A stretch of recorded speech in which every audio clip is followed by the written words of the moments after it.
44강입니다. 지금 우리가 어거스틴의 여러 가지 신학적 입장, 관점 그런 걸 보고 있는데 그 안에서 8번째로 죄론입니다. 이게 은총론도 중요하고요. 다들 중요하긴 하지만 다음에 은총론 나온다. 이 죄론이 특별히 더 어거스틴에게서는 중요합니다. 그의 죄론이 계속해서 기독교 역사에 영향을 끼쳤거든요. 그게 그의 삶과 더불어서 그 죄론이 삶과 더불어서 어떤 상승작용을 일으켜서 그리고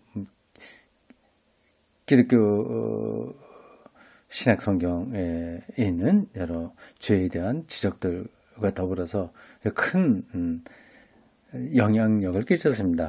죄론입니다. 213쪽 작은 한쪽 괄호로 열려있는 8번입니다. 어거스틴은 펠라기우스의 맞서 죄론을 전개한다. 이 펠라기우스와 어거스틴의 논쟁은 아주 유명합니다. 그냥 간략하게 말해서 펠라기우스는 좀 자유주의적이라고 생각하면 됩니다. 어거스틴은 자유와 반대는 뭘까요? 정통주의라고 할 수 있습니다. 이런 것들의 구분은 이렇게 보시면 돼요.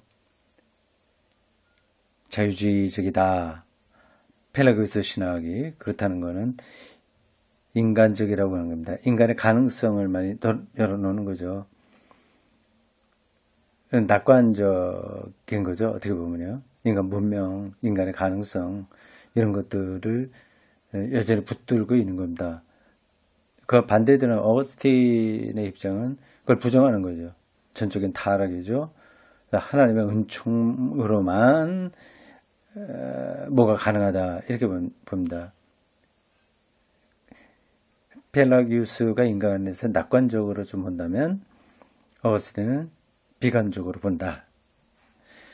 그렇게 생각할 수 있습니다. 이게 보면 기독교 정통에서 보면 비관이 강하죠. 인간 스스로의 구원을 인정하지 않는 게 강합니다. 그렇다고 해서 좀 낙관적이고 인간의 자유 이런 것들 강조하는 것이 완전히 없는 것도 아닌 거예요. 근데 그게 역사적으로 여러 가지 논쟁을 통해서 어느 쪽이 더 인정을 받느냐 하는 그런 과정으로 계속 발전해 온 거죠. 근데 부분적으로 펠라기우스적인 입장이 기독교 역사에 그대로 남아 있습니다. 그러나 그 당시 시점으로 보면 이 논쟁에서 펠라기우스가 패배하죠. 보겠습니다. 어거스틴은 자유가 인간의 본질적인 또는 근원적인 특성이라고 하는 점에서 펠라기우스나 철학 일방에 일치한다. 이런 점에서는 바탕이 같다고 하는 거죠. 자유. 이 자유가 인간의 특징으로 본다는 거예요.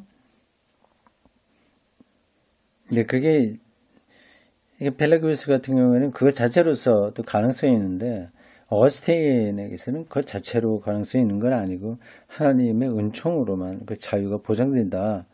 그렇게 본다고 봐야죠. 읽어보겠습니다. 아담은 언제나 본질적인 인간을 대표하는데 이 아담이 타락했을 때 그거는 자유였다. 자유 의지를 갖고 타락하는 거지 숙명적으로 거기에 무조건 들어간 거라고 한다면 결국 그 책임이 하나님에게 돌아가거든요. 본디 인간의 자유란 선을 지향하게 되어 있다. 그리고 그 선이란 신이 자신을 사랑하는 사람과 동일한 것이다. 이러한 의미에서 선을 지향하는 한 인간은 자유다. 그러나 이 자유는 하나의 위험을 내포하고 있다. 다시 말해서 그것은 신을 향한 대신에 신을 향하는 대신에 공간과 시간 안에 있는 유한한 사물을 향할 수 있게 한다.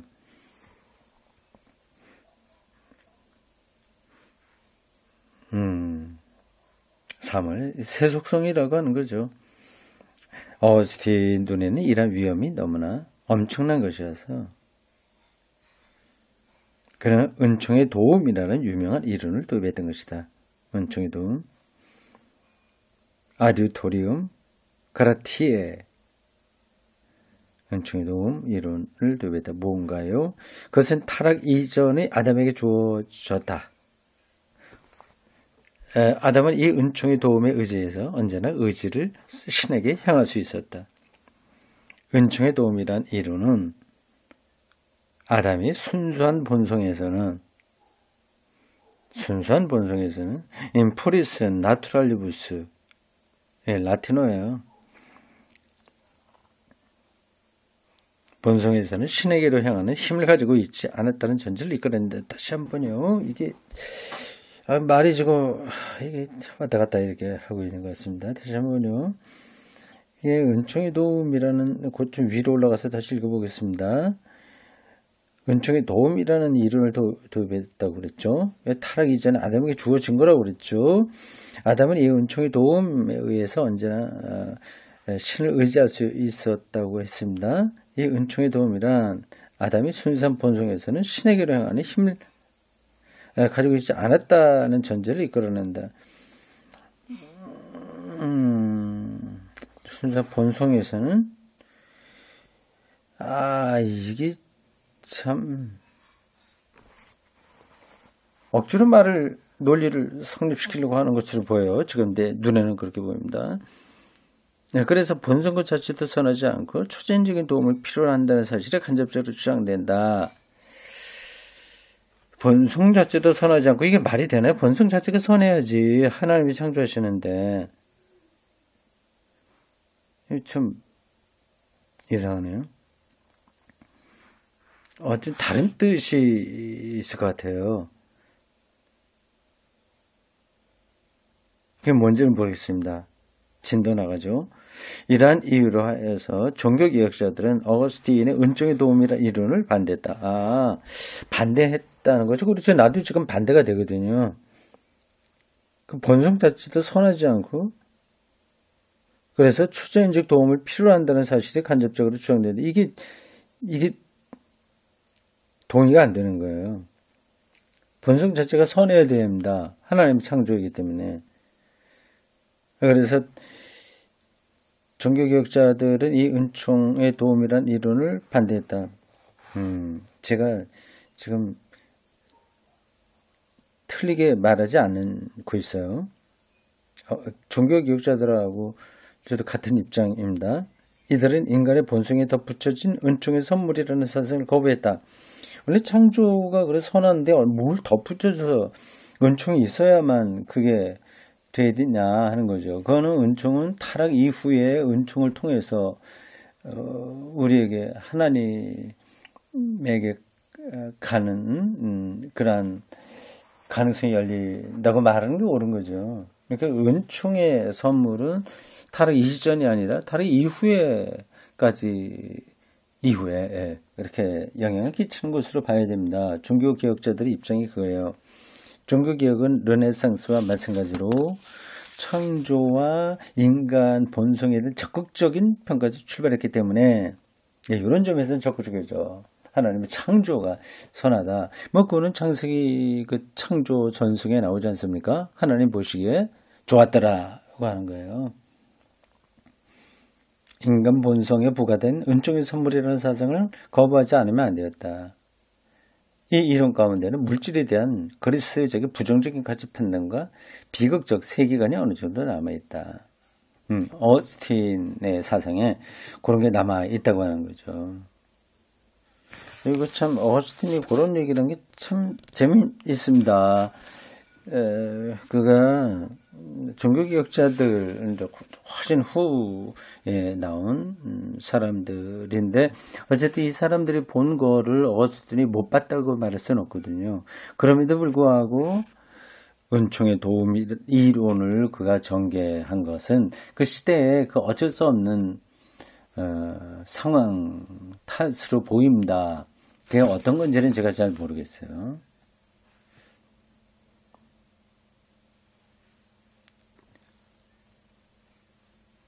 그래서 어스틴은 아담은 아우토리움 그라티에 곧 은총의 도움으로 하여 타락하지 않고 죽지 않고 또 신에게서 돌아서지 않는 자유를 가지고 있었다고 주장할 수 있었다. 은총의 도움이요. 은총의 도움.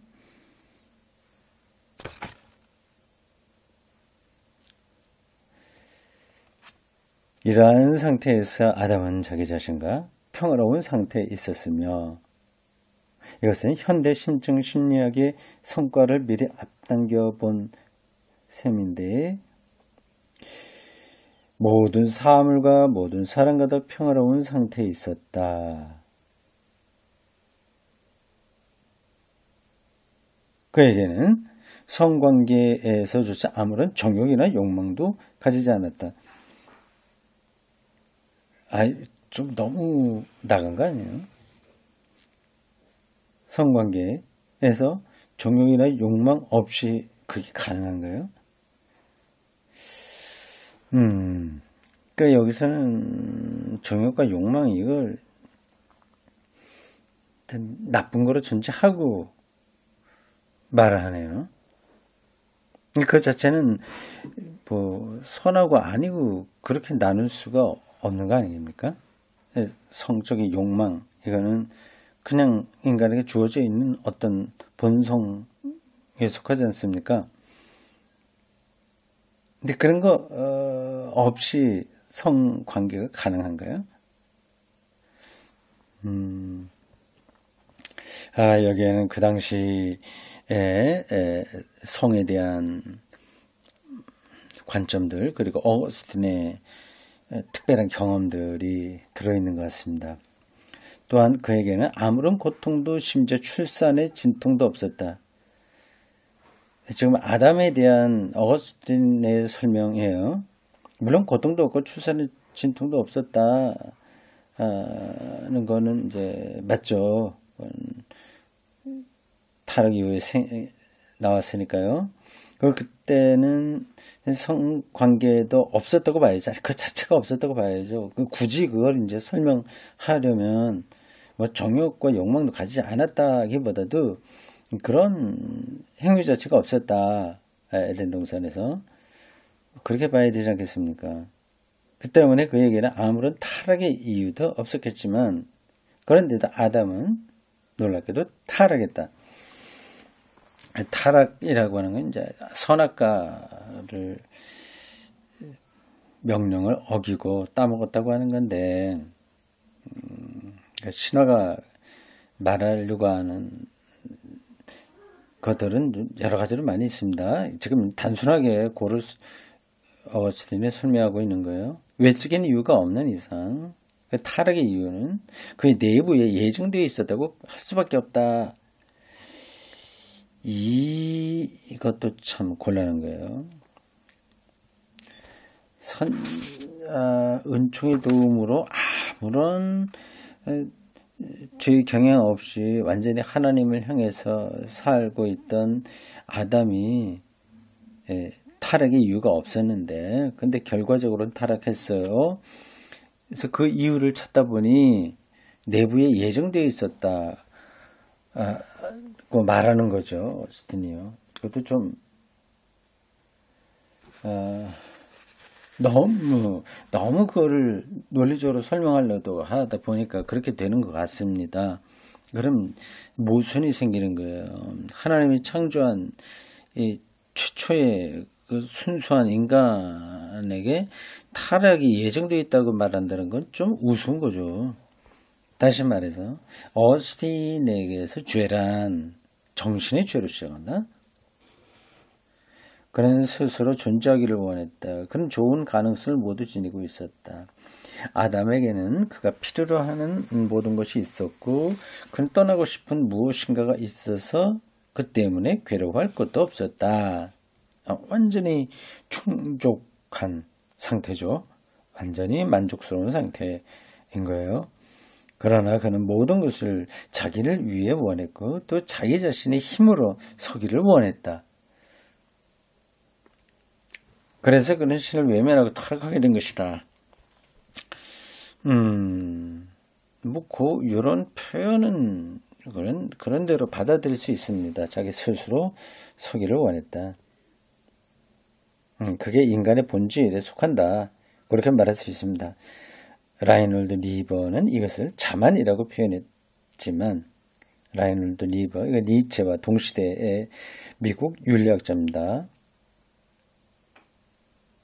자만이라고 표현했지만 나는 오히려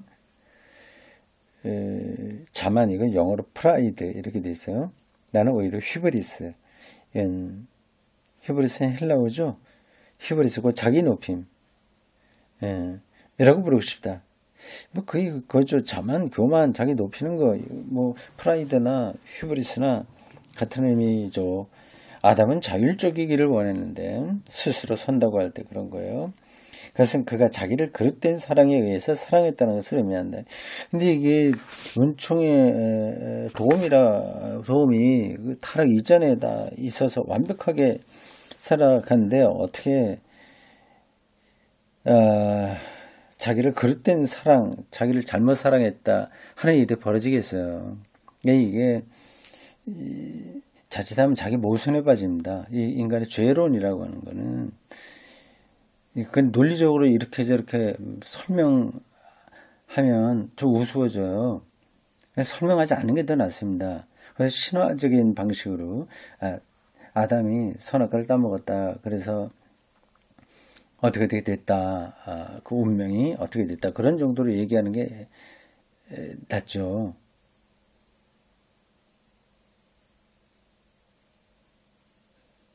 그렇게 했다고 해서 또 설명이 완벽하게 이루어지는 건 아닙니다. 참 어려운 문제예요. 뭐 그런 것만 어려운 거겠습니까? 인간의 삶 자체가 다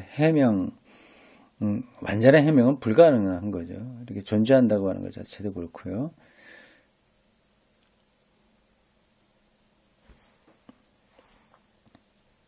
그는 은총의 도움을 잃었다. 은총의 도움을 잃었다. 자기 스스로 설려고 하니까 어스틴은 이러한 사실을 다음과 같이 말하고 있다. 모든 죄의 시작은 자만이다. 그리고 자만의 시작은 사람이 신에게서 돌아서는 것이다. 맞죠? 네. 자만을 휘브리스로 바꿔본다면 휘브리스 맞아요. 헬라어로 교만입니다. 바꿔본다면 이 표현은 새삼스럽게 깊은 의미를 가지게 된다. 교만, 자만, 자기 연민, 통하는 이야기입니다. 파넨베르크 표현으로는 자기 집중이라고 할 수 있습니다. 왜냐하면 자만이란 심리학적인 것으로 이해되지만 여기에서 의미한 것은 이것이 아니기 때문이다. 심리학적으로는 가장 겸묘한 인간이 가장 자만하는 인간이 될 수 있다. 심리적으로 자기를 낮추는데 오히려 그게 자만에 속할 수 있다고 하는 거죠. 근데 이게 심리학적으로 그렇다 말하는 게 어떤 건지 조금 설명이 더 필요하긴 합니다.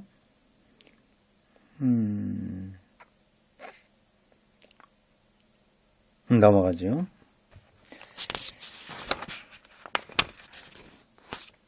어거스틴은 죄가 정신적인 사건이라는 것, 곧 우리가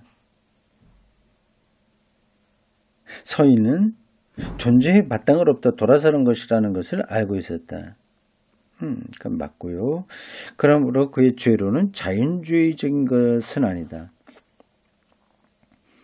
의지적인 거란 걸까요? 자연주의적인 것은 아니다.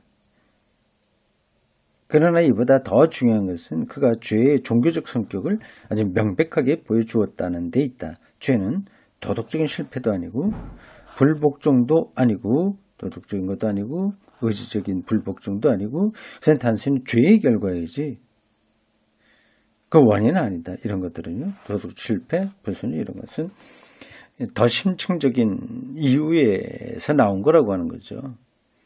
죄의 결과인 거예요. 죄가 더 심층적이고 존재론적인 거죠. 종교적 성격을 준 거예요. 부여한 겁니다. 죄는 신이 자기 자신을 사랑하는 사람으로서의 신에게서 돌아서는 데 있다. 하나님부터 돌아서는 것, 신뢰하지 않는 것 이런 거죠. 따라서 죄는 죄들이라는 복수로서 말할 수 있는 것이 아니다.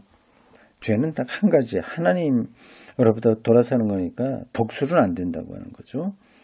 만약 그렇다고 한다면 죄의 개념은 단순히 도덕주의적인 개념이 되고 말 것이다. 뭐 이런 죄 저런 죄 이런데 쭉 여러 가지 나열되는 거 있지 않습니까?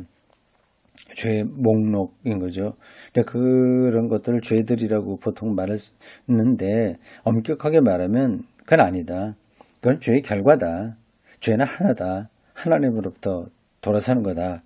그 얘기입니다. 이건 뭐 옳은 이야기예요. 자칫하면 이제 죄론이 도덕론으로 떨어질 수 있습니다.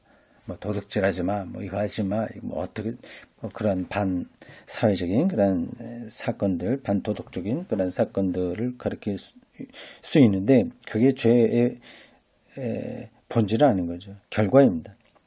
도덕적인 죄에는 도덕적인 치유법이 필요할 뿐이다. 그렇죠. 감옥에 갈 사람 가고 교육받아야 돼서 교육받고 그게 도덕적인 치유법이에요. 그러나 죄에 대해서는 다만 한 가지 치유법만 존재할 뿐이다. 그것은 신에게로 돌아가는 것이다. 신으로부터 멀어지는 게 죄이니까 그거를 더 회복하는 것이야말로 죄의 유일한 해결책이다. 그런 말이죠. 그러나 그것까지도 신의 도움을 얻어서 비로소 가능한 것이다. 당연하죠. 그런데 바로 신의 도움은 실존의 조건 안에서는 상실되어 있다.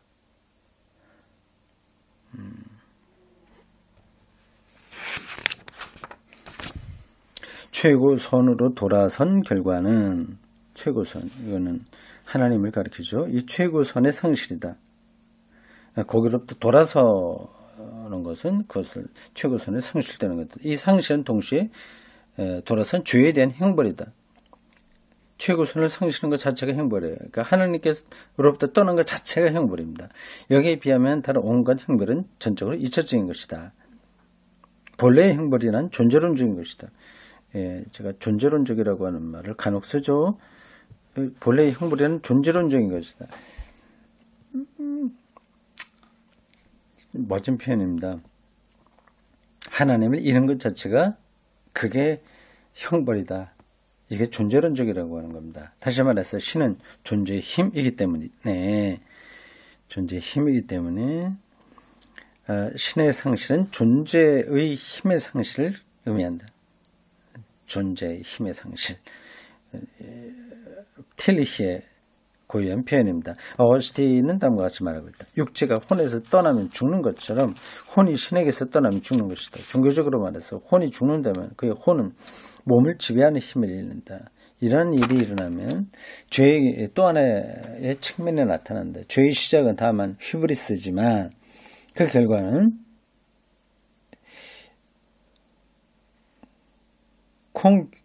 콩큐피센티아, 곧 한없는 욕망이다. 한없는 욕망. 콩큐피스켄티아 라고 하는 말은 어거스틴에게서 한없는 욕망이요. 두 가지 의미를 가지고 있다. 하나는 넓은 의미로 유한한 것, 변화하는 것, 무사한 것에 경향을 뜻하면 돈 벌고 이렇게 사회적 지위를 찾아가고 하는 것들입니다. 또 하나 좁은 의미로서 수치심을 동반한 성적인 정욕을 뜻한다. 이게 이제 어거스틴의 죄론, 인간론에서 사실 독특한 겁니다. 이 성적인 문제를 거의 이거는 죄의 중요한 결과로서 말하는 겁니다. 그래서 원죄가 바로 성적 욕망이다. 그렇게까지 표현을 해요. 이거는 그 당시 그가 처했던 어떤 상황에서 그렇게 말한 거지. 그거를 보편적인 것으로 말하기 힘들어요. 조금 더 읽어보겠습니다. 이걸 이제 심층 심리학에서 보충하고 있어요. 이와 같은 양의성은 프로이트의 리비도 개념에서도 찾아볼 수 있다. 양의성이라고 해서 모성. 이 충동 가운데서 성적 충동이 가장 세기 때문에 어거스틴에게서나 프로이트에게서는 리비도는 좁은 의미로 사용되고 있다. 리비도, 성적 경향성을 가리킵니다. 그 결과 프로이트에서는 일종의 퓨리타니즘. 이건 청교도주의잖아요. 퓨리타니즘, 곧 성의 경지 혹은 충동의 억압이라는 부르주아적 도덕이 나오게 되지만 반면에 바로 이와 같은 태도에 숨겨진 동기가 폭로되고 있다. 좀 복잡해요. 여기서 부르주아 도덕과 퓨리타니즘, 이 성의 경지 이런 표현들은 오역인지 어떤지 모르겠습니다. 경지라고 하는 단어는 여기는 어울리지가 않아요. 더 봅시다. 프로이트에 따르면 리비도를 억압할 수도 리비도로부터 자유할 수도 없기 때문에 옳은 얘기예요. 인간에게는 프로이트가 죽음의 욕망, 죽음의 충동 이라고 부른 것이 끝없는 리비도, 그리고 해방될 수 없는 리비도에 대한 필연적인 반동으로서 나타난다. 근데 퓨리타니즘은 이게 이러한 걸 억제하는, 성적 욕망을 억제하는 종교적 태도 아니겠습니까? 청교도주요. 그래야 구원을 받는다. 그런 건데 지금 이게 굉장히 복잡하게 설명이 되고 있어요.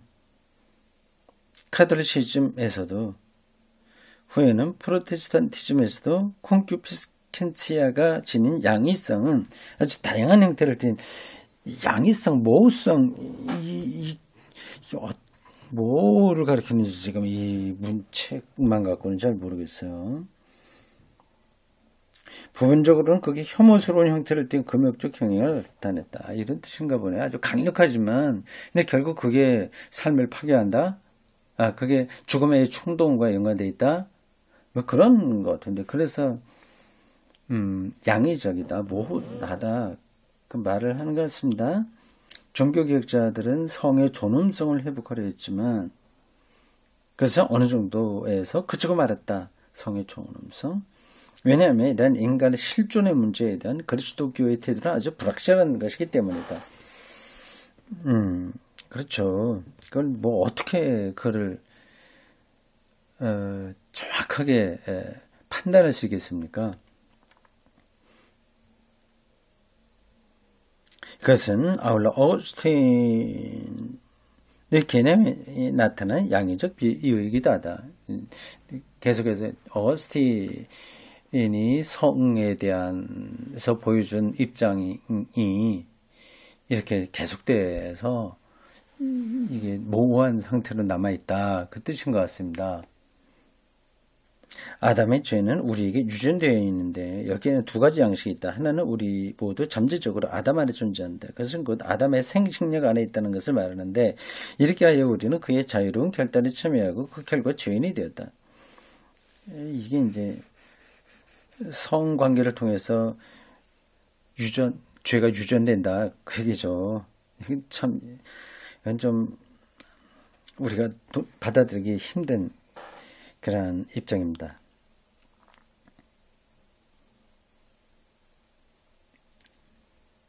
물론 이것은 신화지만 그러나 문제를 안고 있는 신화다. 그런가 하면 다른 한편 아담에게서는 욕망 곧 리비도가 성생활의 일부가 되었고 그것이 유전에 의해서 모든 자손에게 전해졌다. 모든 인간은 성적 욕구의 악에서 탄생했다. 굉장히 레디컬한 발언이에요.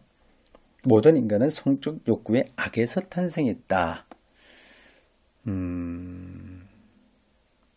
성적 욕망을 악으로 규정해버리면 결국 인간의 출생이 그 결과가 돼버리니까 이게 문제가 있죠. 이러한 표현 자체는 별로 동의하기가 힘들어요.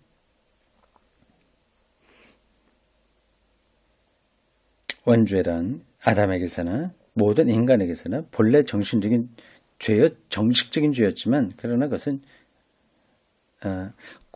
오자가 나왔고요. 정식적인 아니라 정신적인으로 해야 되겠습니다. 정신적인 죄였지만 그러나 그것은 육체적인 죄이기도 하다. 어거스틴은 모든 인간이 지닌 죄의 정신적 성격을 아담에게서 유래된 원죄의 개념에다 결부시키는 데 많은 어려움을 지니고 있었다. 그렇죠. 저 어떻게 그 성적인 욕망이 여기에다 죄에 하나님으로부터 멀어진다고 하는 그 죄를 갖다 붙여서 설명할 수 있겠습니까? 이게 쉽지 않은 작업을 이제 어거스틴이 한 거예요. 근데 완전히 해결이 되지 못하고 어정쩡하게 좀 얘기하다가 끝난 것으로 보입니다. 모든 인간은 원죄에 의해 멸망당할 자의 무리에 속해 있다. 또한 어린 유아로서 죽었던 사람이라도 멸망받는다. 참 이것도 과격한 표현이죠. 신의 특별한 은총의 행위만이 인간을 구원할 수가 있다. 죄의 보편성은 누구에게나 다 어린아이까지 있다고 하는 죄의 보편성은 인류의 실체적인 통일성을 명백히 나타내고 있다. 죄는 오늘의 우리 그대로의 모습을 만들어냈다. 죄는 우리의 숙명이다. 이것도 일리가 있고 그렇게 말할 수 있습니다. 한나 아렌트가 말하는 죄의 평범성이 바로 이런 것과 비슷한 뜻이죠. 어거스틴에게서 개인의 자유는 부정된다. 아무리 자기가 벗어나려고 하더라도 죄의 경향성으로부터 벗어날 수가 없다고 하는 거예요. 이것은 그가 과거에 마니교도였다는 사실에서 비롯된 것이라고 종종 언급되고 있다. 그러나 오늘날 우리는 심층 심리학이나 사회학의 인식에 의해서 이러한 어거스틴의 생각을 이전보다 더 잘 이해할 수 있게 되었다. 왜냐하면 우리는 인간의 개체적 실존과 사회적 구조 사이에 있는 불가피한 결속성 또는 인간의 개체적 실존과 인간의 심리적 구조 이것이 노이로지적 인간은 제주도고서라도 그 사이에 있는 불가피한 결속성을 알고 있기 때문이다. 그러나 여기에서 참으로 문제가 된 것은 개인이 어느 만큼 강하게 죄책에 참여하고 있느냐 하는 것인데 어거스틴은 여기에 대해서 아무런 대답도 하고 있지 않다.